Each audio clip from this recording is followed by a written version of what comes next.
traditions, what could you see? What would you imagine? There are many other kinds of questions like that. Or tell me a story of the very best from your faith tradition, the words, the theology that inspires you, that supports your work. And what we've seen is that when we ask people, no matter what their differences are, to sit down and ask each other, to interview each other with those questions, to speak from the heart, to listen, as you were saying, quite openly, incredible new information emerges for those people. They didn't know that one time there was a teenager from Watts, California, who was, basically working with gang work, and they had come up to be a part of our youth leadership. And this young person was in conversation with an Episcopal cleric from Canada, a very stiff, formal kind of person, and then this kind of young, groovy person. Well, we thought, but that's a typical, those are many barriers, not just religious, but lots of them. And they came out arm in arm. They were surprised by the friendship that occurred as they delved deeper into their own life experience and what made them who they were. And then you help people relate at that level. And then as the information about their religious differences emerges, it becomes more of a fascination, a kind of as you were saying, it's a gift to say, wow, that's interesting that you hold Jesus in this belief and I hold it in this way, or God, or no God. That's a curiosity. And no one wants to change those beliefs, but like you were saying, you feel enriched by not only the beliefs you hear from someone, but from the practices as well. I think I've been moved and inspired more by just being with people of other faith traditions as they practiced. I remember once we were so busy getting ready for a conference right down in San Francisco, and it was it was Friday afternoon, it was time for the Muslim prayer, the afternoon prayer. And we were working with a Muslim fellow, and he said, I got to stop. And he threw down the pieces of paper, and he began his prayer right there in this basement hallway. And we all stopped, and we just in reference to that moment of respect within the busy day. And as a Christian, that taught me deeply. I could do that, but I've never done that. And so that was a powerful enrichment that I've really That's a wonderful story. It's all music to my ears. I must ask you more difficult questions.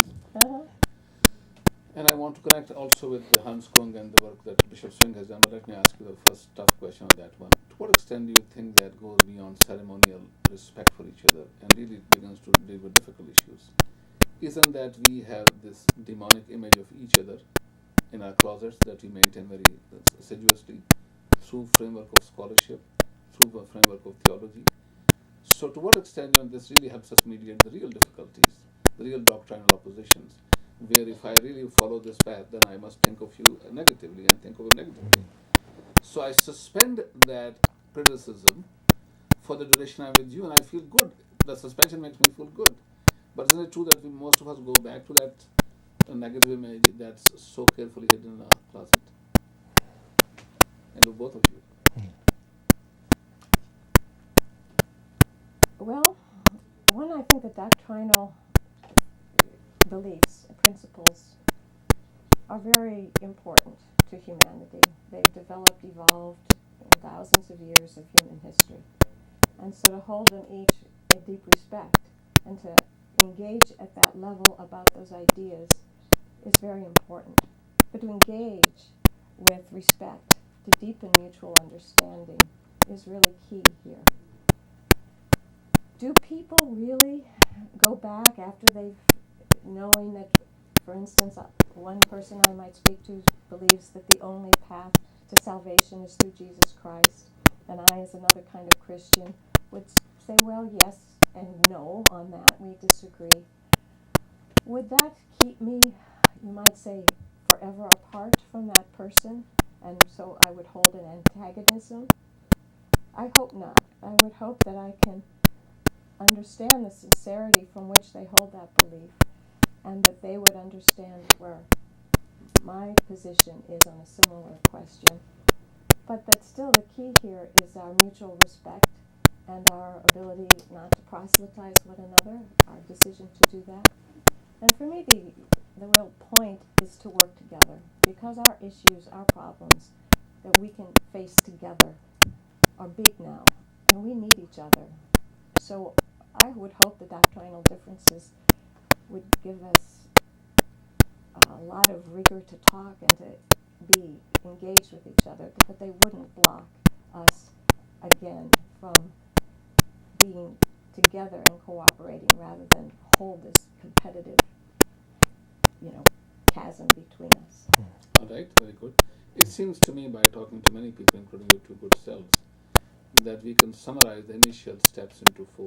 That's interfaith participants seek mutual understanding, mutual trust, mutual respect, and finally mutual benefit, which may occur from mutual action or without mutual action. Given these 4 steps of mutual understanding, mutual trust, mutual respect, and mutual benefit, looks like there are 2 very formal structured propositions to do that. One comes from United Religions Initiative by Bishop Swing. Why should I tell our audience what that is, and then I want to connect it with what Hans Kuhn has said. Okay. Give us the essentials of that, please. Sure. The United Religions Initiative basically took its name from the initial inspiration for the organization. Bishop William Swing, when he was Episcopal Bishop of California, was asked by the United Nations to help celebrate its 50th anniversary through an interfaith ceremony. But he says that night, after thinking about that the United Nations had been around for 50 years working for peace from nation to nation point of view, he woke up and said, where are the religions of the world? I'm a bishop, but I've never heard of such a daily and enduring presence of people of religions working together.